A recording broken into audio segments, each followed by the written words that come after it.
پھر لگے کہ نبی یہ اسماعیلی مذہب کے اوپر اس کا اعتقاد آ گیا ہے، پھر اس کے ساتھ شادی کرو۔ مگر یوں ہی پسند آ گئی اور اسماعیلی اس کو نہیں بنایا، اور شادی کر کے بعد میں سوچا کہ چلو اسماعیلی بناؤ، تو مولانا حاضر امام اس چیز کے خلاف ہے۔ میں خود ایک معاملے کے اندر کسی ایک کی عرض لے کے گیا تھا اپنی ایک ملاقات کے دوران میں، تو حاضر امام نے مجھ کو ذرا زوردار الفاظ میں کہا، I don't like this marriages of convenience. یعنی کنوینئنس میریجز کیا ہے؟ پسند آ گئے، ہم نے شادی کر لی، یا گرین کارڈ چاہیے اور شادی کر لی۔ یہ کنوینئنس کی جو میرج ہے مذہب کو خراب کرتی ہے، مولا کو بالکل پسند نہیں۔ اب ہوتا کیا کہ اگر اسماعیلی نہیں بنا، اس کے بچوں کو بہت تکلیف ہوتی ہے۔ اس آدمی کے بچے کے جس کی عورت، یا اس عورت کے بچے کے جس کا خامد اسماعیلی مذہب میں نہیں، ان کی اولاد کو بہت تکلیف ہوتی ہے ایمان پیدا کرنے میں۔ کوئی ایسا ہو 100 میں سے 2 4 5 کہ جو اچھے مومن بن سکیں۔ اولاد کی خاطر اس کام کے اندر بہت سوچ سمجھ کے قدم اٹھاؤ۔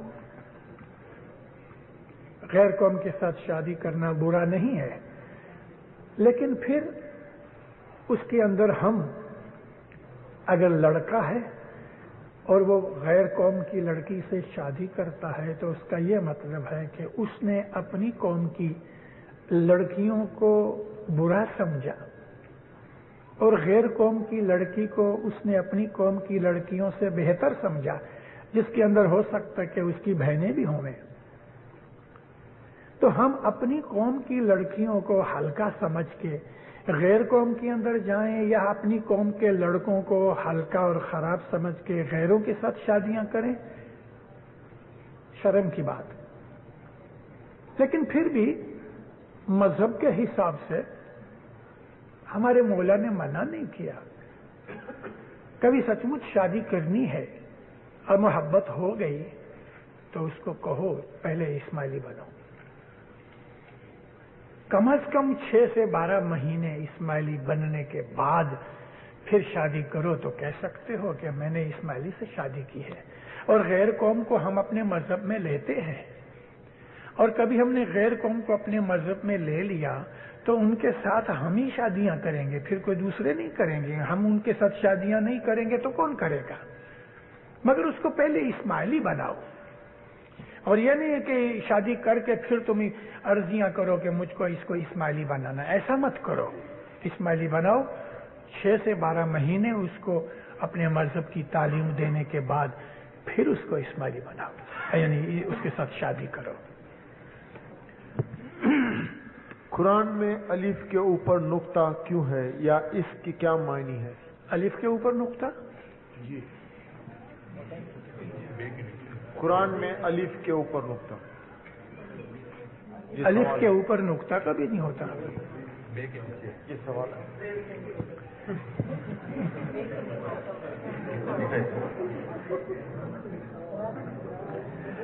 الف کے اوپر نقطہ تو نہیں ہوتا، لیکن زبر ہوتی ہے، شد ہوتی ہے، مد ہوتی ہے۔ میں نے چلو کوئی استاد میرا نکلا کہ جس نے الف کے اوپر نقطہ بنا دیا۔